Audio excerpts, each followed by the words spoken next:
गीत की शादी रॉकी से होती है। रॉकी और लकी दोनों भाई जिनका आपस में बड़ा प्यार होता है। अरे वाह भाभी, क्या खाना बना है। अब तो घर में ही होटल वाला स्वाद रोज मिला करेगा। अरे लकी, तुम अभी जानते नहीं हो मुझे। तुम बस डिश का नाम बोलो, मैं तुम्हें इसी किचन में बनाकर खिलाऊंगी। चढ़ा रहा है तुम्हें ये। और तुम भी ना। गीत रॉकी के छोटे भाई को दोस्त की तरह मानती। वो रॉकी के साथ उसकी भी जरूरतों का ध्यान रखती। लकी, ये रहे तुम्हारे कपड़े, धोकर प्रेस करवा दिया है, अलमारी में सजा लो। अरे रख दो ना भाभी अलमारी में भी।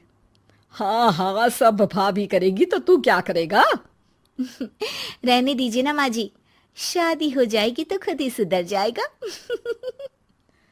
अरे रहने दो यार, तुम दोनों मेरे कपड़े यहीं पे रख दो। एक कपड़े अलमारी में रखने को क्या बोल दिया, शुरू हो गई।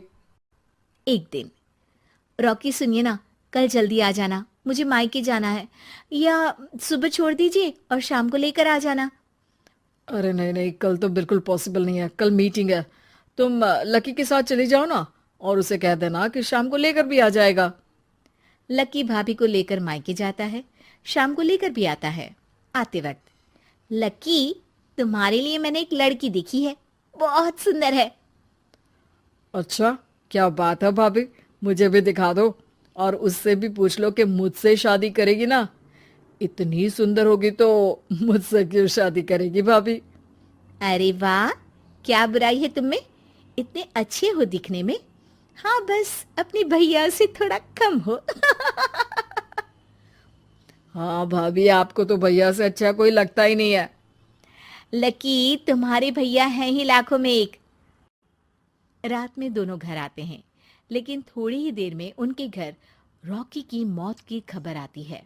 हे भगवान, ये क्या हो गया। मेरा बेटा मुझे वापस कर दो। सब मिलकर माँ और गीत को संभालते हैं। एक दिन, गीत बेटा, अब तो रॉकी रहा नहीं। तू देख ले, अगर मायके जाना हो तो। गीत कुछ नहीं बोलती और कमरे में चली जाती है। एक दिन बुआ सास उन लोगों के घर आती है। अरे भाभी, किसकी नजर लग गई आप लोगों के घर में। मुझे तो लगता है कि इस लड़की के ही पैर ठीक नहीं है, तभी तो आते ही हमारे घर का चिराग खा गई। बुआ सास की बात सुनकर गीत को रोना आ जाता है। वो अपने कमरे में जाकर जोर जोर से रोने लगती है। लकी को ये सब देखकर अच्छा नहीं लगता। बुआ क्या बोल रही हैं? किसी का जीना मरना ऊपर वाले के हाथ होता है, ना कि किसी के पैर पर। अरे देख लो भाभी, छोटा भी हाथ से निकल रहा है। ऐसा ना हो कि ये लड़की सबको आपके खिलाफ कर दे। तभी वहां गीत चाय लेकर आती है। लीजिए बुआ जी, चाय पी लीजिए।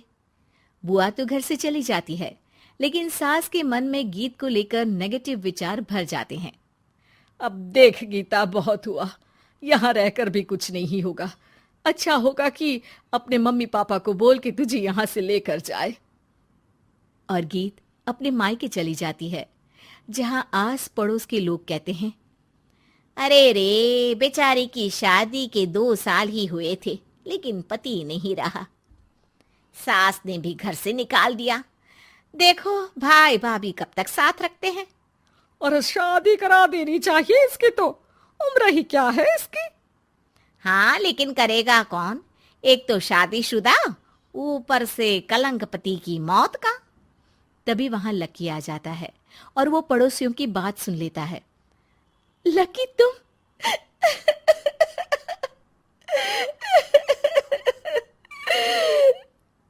भाभी, ये जमाना आपको जीने नहीं देगा।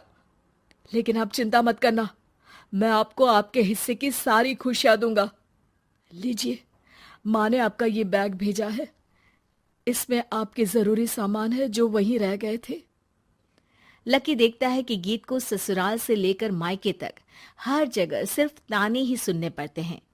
वो सीधे अपनी माँ के पास जाता है।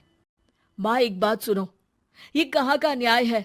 एक लड़की जो छोटी सी उम्र में अपना पति खो चुकी है, वो अब दुनिया के ताने भी झेल रही है। यार, ये तो गलत है ना माँ। हमें भाभी का सपोर्ट करना चाहिए।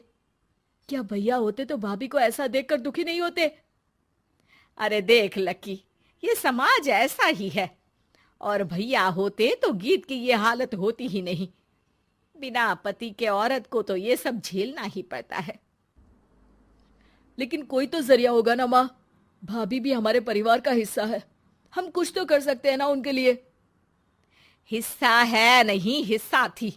और अब तू ज्यादा ना भाभी भाभी करना बंद कर दे, समझा? कुछ दिन ऐसे ही बीतते हैं और एक दिन लकी देखता है कि गीत उसके ही कॉलेज में पढ़ने आई है। अरे भाभी, आप यहाँ कॉलेज में कैसे? लकी, मैंने पढ़ने का निर्णय लिया है। शादी के कारण मेरी पढ़ाई को बीच में ही रोक दिया गया था, पर अब जब कुछ नहीं बचा तो मैंने सोचा पढ़ाई में ही मन लगाऊं। अरे आपने बिल्कुल सही सोचा भाभी। किसी भी तरह की कोई भी जरूरत हो तो प्लीज बिना किसी हिचक के बताना, मैं हूं आपकी मदद के लिए।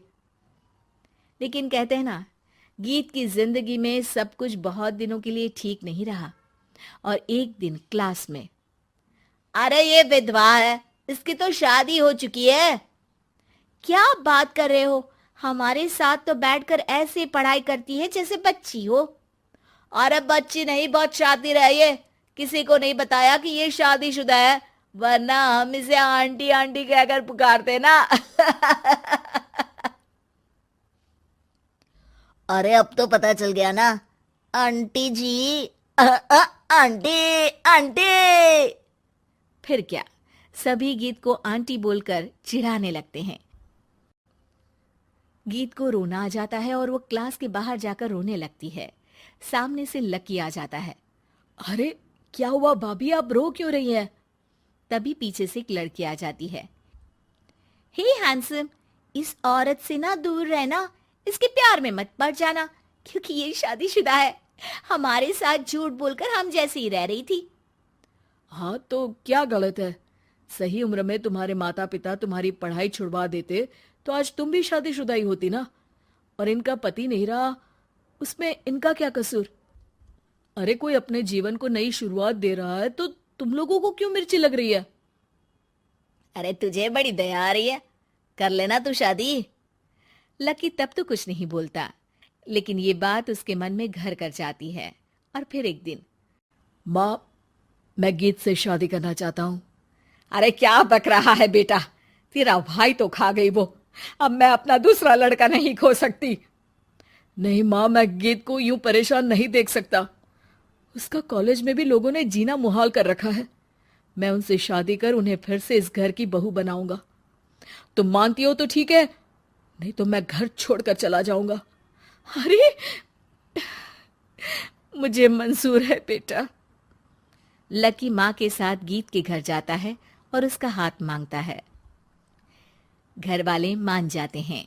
थोड़े से इनकार के बाद गीत भी लकी से शादी करने को मान जाती है।